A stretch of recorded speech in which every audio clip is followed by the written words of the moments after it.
Hello and welcome to AP US History. This is a screencast-o-matic presentation and review for Chapter 12, Living in a Nation of Changing Needs, Changing Faces, and Changing Expectations. Before we get started, I just want to make sure you understand the whole purpose of this presentation. So basically, in a normal Wednesday Zoom session, we might review content from the chapter to help preview and preface what you should be focusing on in terms of your outline. But in many ways, this also helps us encapsulate some of the different themes of AP US History conveyed in this chapter too, together. And so by paying close attention here, you might be able to better focus and shift your attention to certain themes and aspects of your composition for later on. Let's go ahead and get started. And once again, you're welcome to take notes for any part of this presentation that might seem important for you to include in your outline composition later on. So basically, in terms of Chapter 12, one of the biggest themes here is immigration. The fact is that the changing face of the American people was beginning to transform, especially in the 1840s and 1850s. In fact, by 1840, the U.S. population was 17 million, but will later increase to 23 million by 1850. So by 1850, the nation was much more ethnically diverse, with many Asians, mostly Chinese, Irish, Germans, and Mexican Americans of mixed European and Indian ancestry. So it's very true that, in this regard, immigration changes the peopling of the United States in many different ways, both for positive and negative connotations. Let's first talk about the Chinese. Chinese immigration across the Pacific was unique and dynamic. By the 1840s and 1850s, for example, Chinese immigrants began to come in droves to America. Americans saw Chinese laborers as key to solving a shortage of workers, and in many ways, they successfully filled that void. Nearly 95% of the Chinese immigrants to California before 1870 were, in fact, male. However, what's interesting about this is that this would have huge ramifications for a gender gap, so to speak, between male and female Chinese counterpart in the United States. Fraser also talks about how many Chinese men would often come over here with the ambition of returning home to help aid their families back home.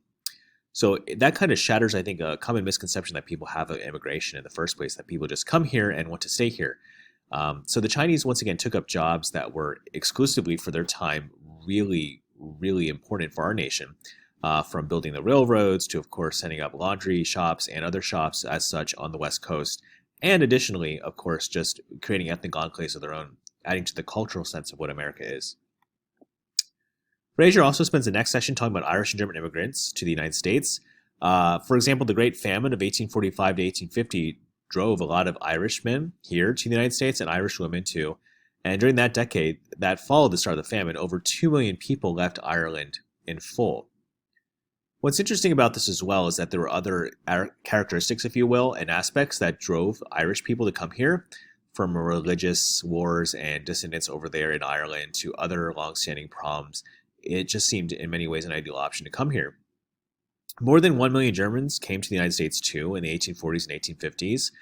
What's interesting too about their experience is that, by contrast, unlike the Irish, who experienced, I think, a fair amount of oppression and just overt oppression, is that the Germans had a little bit of an easier time, I think, assimilating into the American way, if there is an American way during this time. So once again, you'll see several different types of maps and infographics throughout your chapter reading here, but this pretty much explains the dynamics of population changes in Ireland, which pretty much shows the dynamics of, once again, not only people shifting, but also, of course, population changes too. What's also interesting about this chapter is that Fraser spends a period of time talking about the Mexican experience in the Southwest. Whether it was by choice or by force, simply put, many Mexican Americans found themselves to be Americans by the territorial expansion of the Manifest Destiny era. So sheer numbers of those who newly arrived to the United States destroyed the economic base for Mexican citizens in California specifically. Meanwhile, in Texas, the Mexican or Tejano population was also small and getting smaller.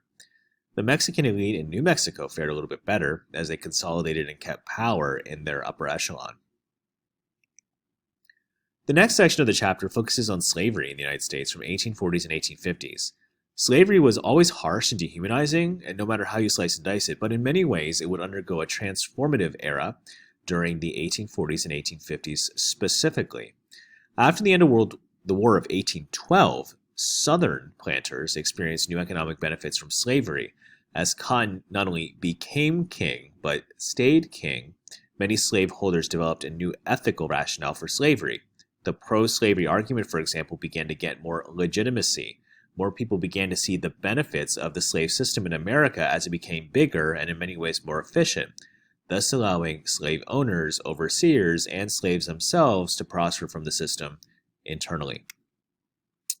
What's interesting about this dynamic, though, is that the slave population in the United States grew from 1.5 million slaves in 1820 to 4 million slaves in 1860.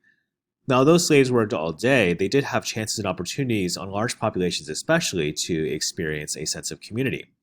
Although the work of their lives was pretty much controlled by an overseer, they often used the sheer number and size of the workforce population to create that sense of community, fellowship, and sometimes paternalism to look out for one another in the best way possible.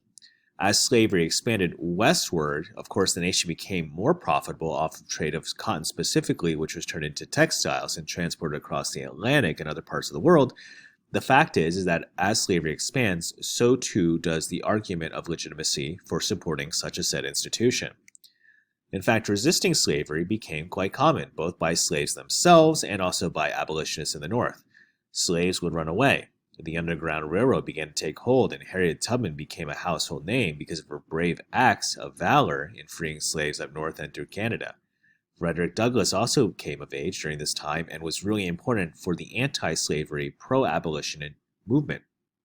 Slave rebellions were often common too, although it should be noted here that aside from Nat Turner's iconic slave rebellion, which was in many ways successful, even though he was, of course, tried in court later on and found guilty and killed, the fact is that rebellions took the shape and form of many different ways, and so rebellions were really helpful for people to try to do what they wanted to do all along, which is to resist slavery.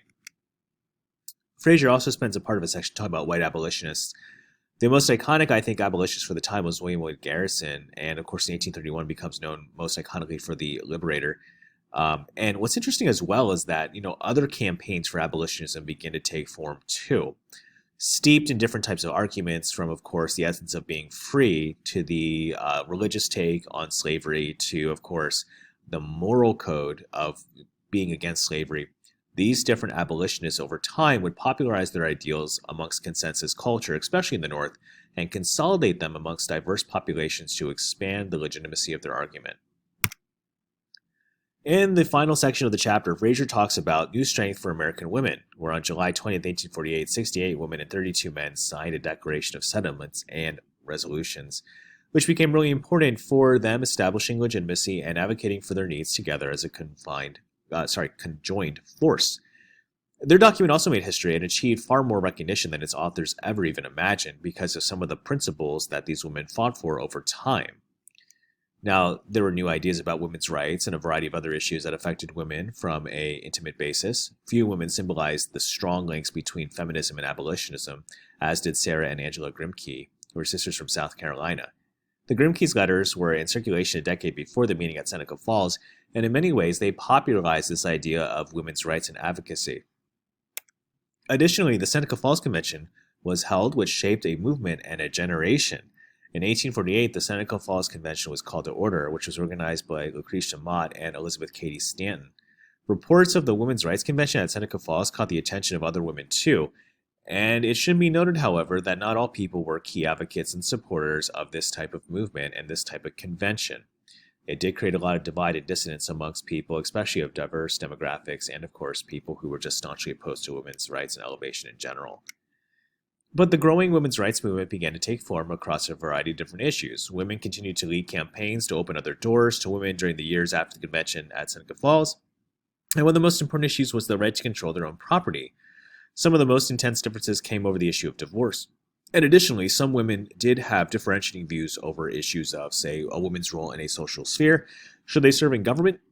Voting is one thing, but actually serving and assuming one of these political positions is quite another. Another thing, too, that they often advocated for was temperance, which, of course, is moderation or total abstaining from alcohol. So in many ways, this was a unique and dynamic time for much of America. Before the chaos of the Civil War would ensue, women, immigrants, and slaves, and slave owners and abolitionists would come to form unique coalitions and create their arguments for a America that they saw the need for in their own image, at least. So that, in a sense, is the major essence of this chapter.